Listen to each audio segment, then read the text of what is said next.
Hey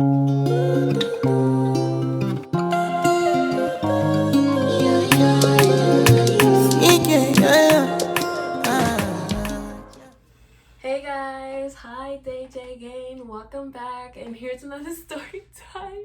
I cut my hair, that's what's going on. I cut my hair. Look, I'm gonna see if I can turn around for you guys because I am in a chair.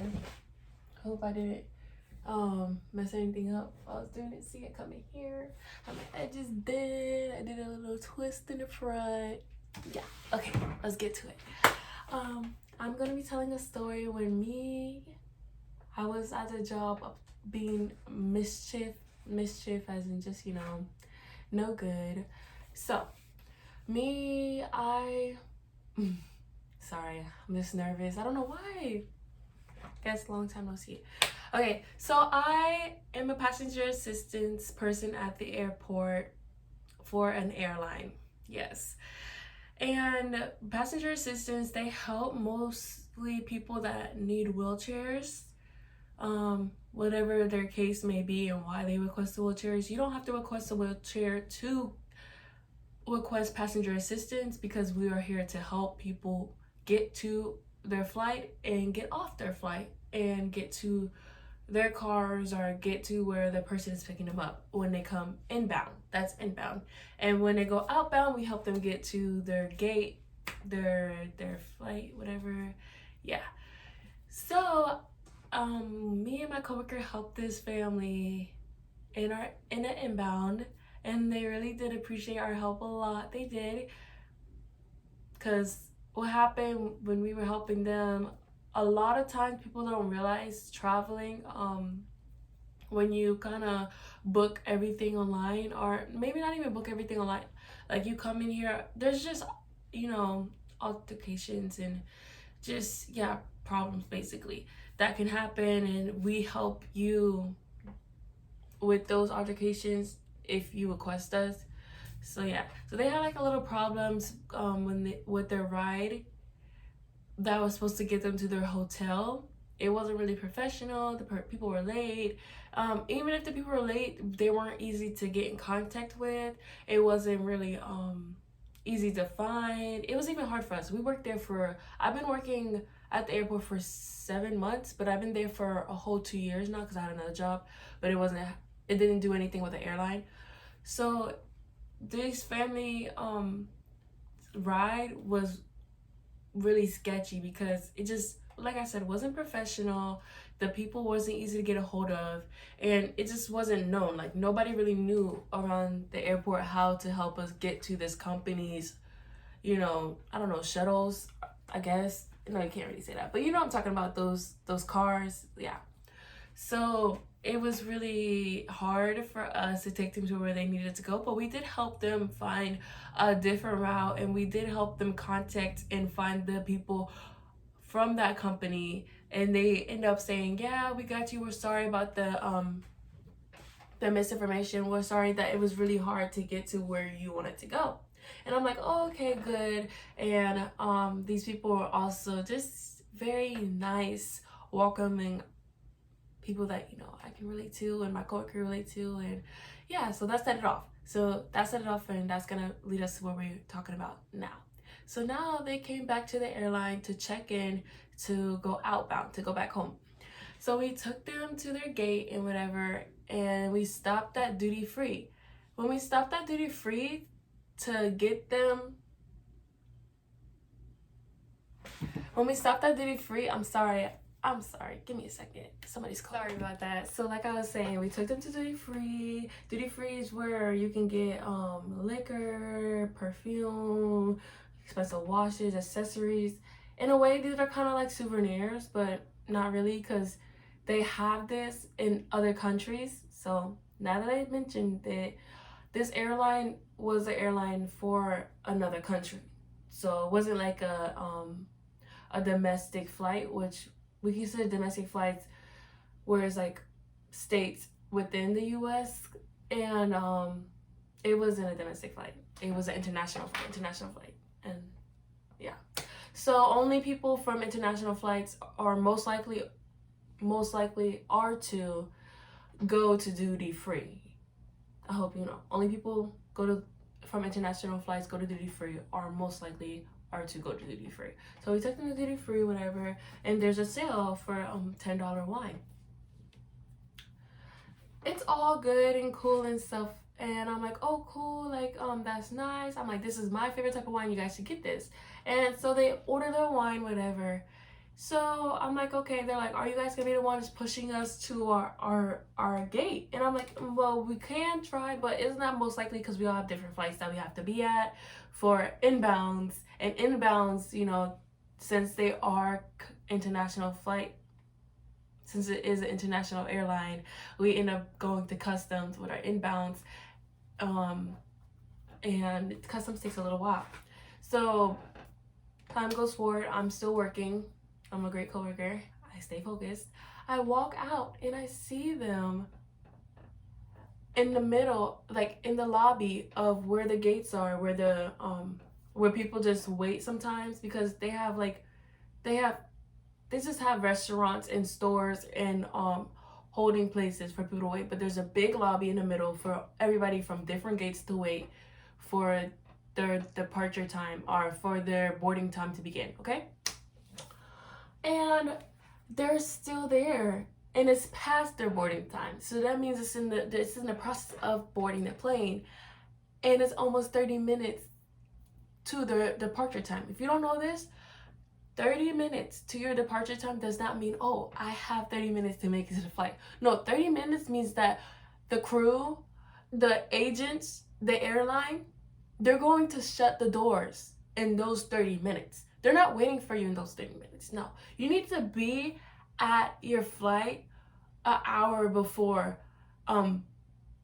departure time, because from an hour before departure, because the boarding process only takes 15 to like 20 minutes, and after that, the process from there is all about closing the door, getting the captain ready and stuff like that. He's preparing everything. The flight attendants are preparing the people on the plane to take off. It's not about you after that. After those 15-20 minutes, when boarding time starts, which is an hour before the departure time, it's not about if you're gonna make your plane. It's about you should have been on the plane. So when I came out from customs, from my last inbound, when I saw those people, I thought, why are you still here? They tipped us. These people tipped us. They tipped me, my coworker. And I was like, why are you still here? And they're like, we've been waiting for you. Wait for me. I'm like, oh my God. No, that's a bad case. That's a bad case. So I pushed them to where they have to go.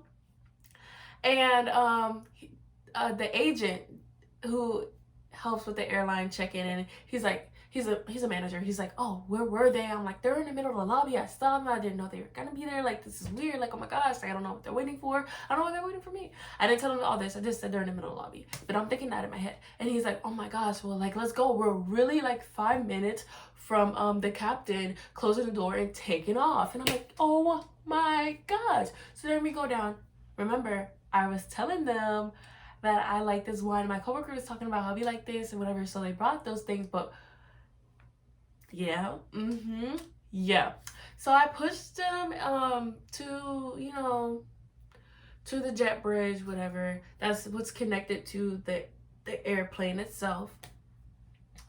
Yeah, because it's like, how you're gonna get on an airplane, you're gonna fly there. You're not Superman. I'm just saying this for people who didn't fly, and I'm being sarcastic like that because, not because you should know, but it's common knowledge. Like, I'm not really giving out any information that I shouldn't be giving out. So, yeah. And then they have to pick up the duty-free bags. I'm like, okay, cool. So I help them pick them up. And then they try to give me one of the duty-free bags. At this moment, I'm thinking, what the... And I tell them, I'm like, no, thank you. No, they're like, no, go ahead. You like this one? Like, no, nothing, you know. They're like, just forget it. You're making me anxious. I'm like, oh my God. So then, my coworker, she comes in and she's there. She's like, yo, like, what in the world? I'm like, yeah, I know. And she's like, takes the free bag, and I'm like, oh my gosh. And my coworker's like, why didn't you just take it? I'm like, I can't take that. One, I don't know if we're as coworkers are supposed to take like liquor with us. We're probably not. Like, it just seemed like common sense from there, but we're probably not. Second of all, what I also like, why I wouldn't take the liquor is because I'm 20. Like, this is United States. Where they're from, like a lot of other countries, their drinking age is around the age where they can get their license. So let's say like their drinking age is 15, they got their license around 14. You see what I'm saying?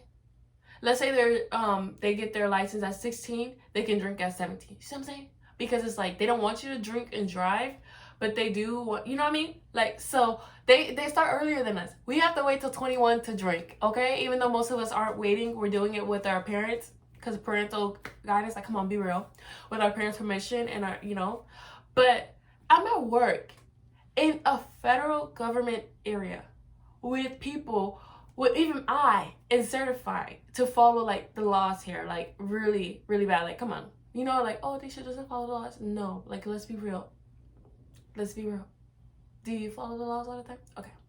Anyway, so, and that's why the government feels like they gotta control us. Blah, blah, blah, blah, blah, conspiracies. But we're not here for the conspiracies. Just know that her offering me the bottle wasn't the problem. It was my age. I didn't have the courage to take it because what the hell? For her, my age wasn't a big deal. And if I'm talking about like the bottle, she was thinking I must be drinking anyways. But I'm at work in a federal government workspace.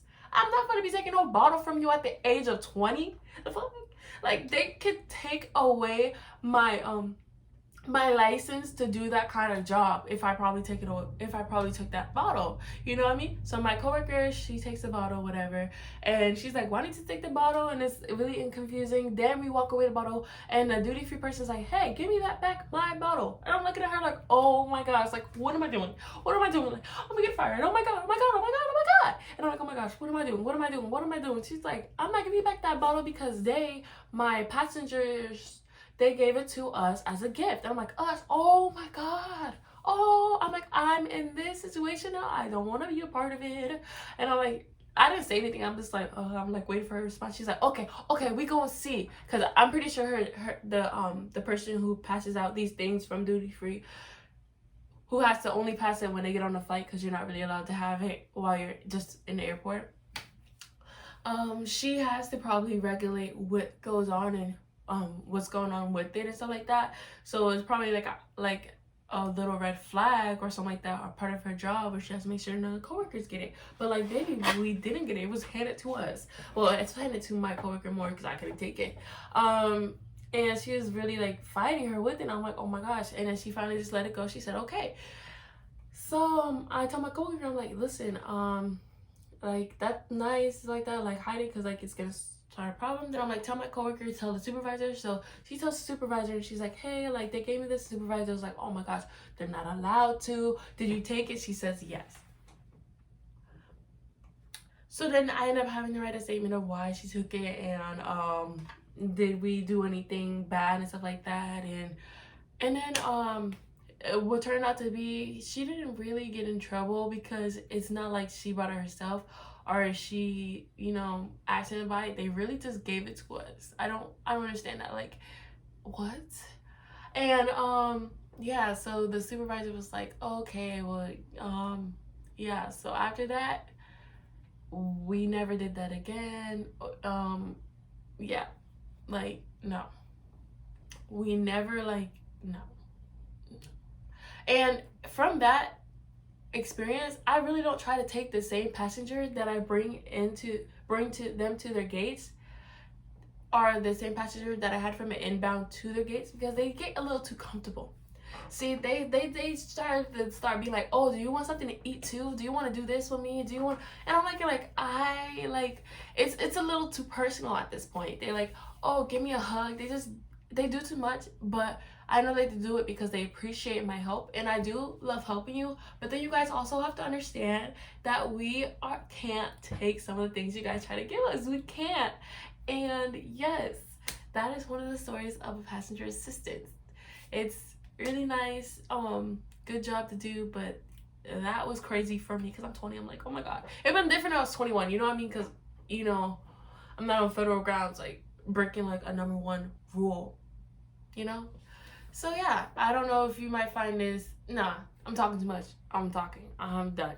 Just know, have a great day, DJ gang, and come back for another story time. Thank you.